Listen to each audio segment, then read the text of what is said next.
ভাই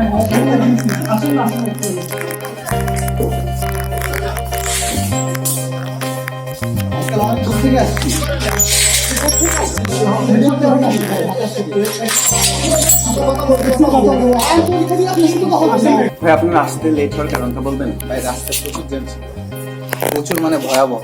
আচ্ছা, আপনাকে যে হচ্ছে 15-20 মিনিটের জন্য ঢুকতে দেওয়া হচ্ছে না, এটাকে কিভাবে দেখছেন আপনি? আপনার একটা ভর্তি পরীক্ষা সাধনার পরে দেয়। আপনি কি ফার্স্ট টাইমার নাকি সেকেন্ড টাইম? আমার নাম শ্রাবণ, আমি হবিগঞ্জ বৃন্দাবন সরকারি কলেজ থেকে আসছি। তো আজকে এক্সাম হওয়ার যে পরিস্থিতি দেখলাম, মানে ম্যাক্সিমাম স্টুডেন্ট আর কি আসে নাই। আমাদের 45 জনের মতো রুম ছিল, মেবি 20 জনের মতো পরীক্ষা দিয়েছে। জানি না অন্যান্য কেন্দ্রে কিরকম, আমাদের এখানে কি ক্যাম্পাসে স্টুডেন্ট কম, আর গার্ডগুলো সবগুলো ঠিক আছে, সবগুলো ঠিকঠাক। আর কোয়েশন অন্য ভার্সিটির তুলনায় তুলনামূলক ইজি হয়েছে, কাটমার্কটা বাড়বে স্বাভাবিক। এটা দেখা যাক, আমার পরীক্ষা হয়েছে মোটামুটি। প্রশ্নের মানবন্টন কেমন ছিল?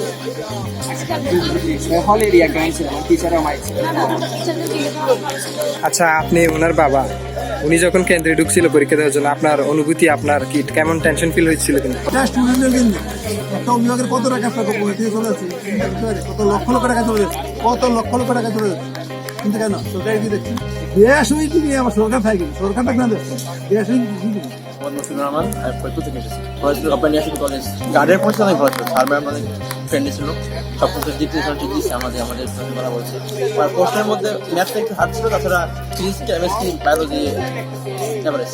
যারা ম্যাথ দেখাচ্ছে ওদের আপনার একটু কম হবে, আমি ম্যাথ দেখাইছি, সেই 55+60 এর মধ্যেই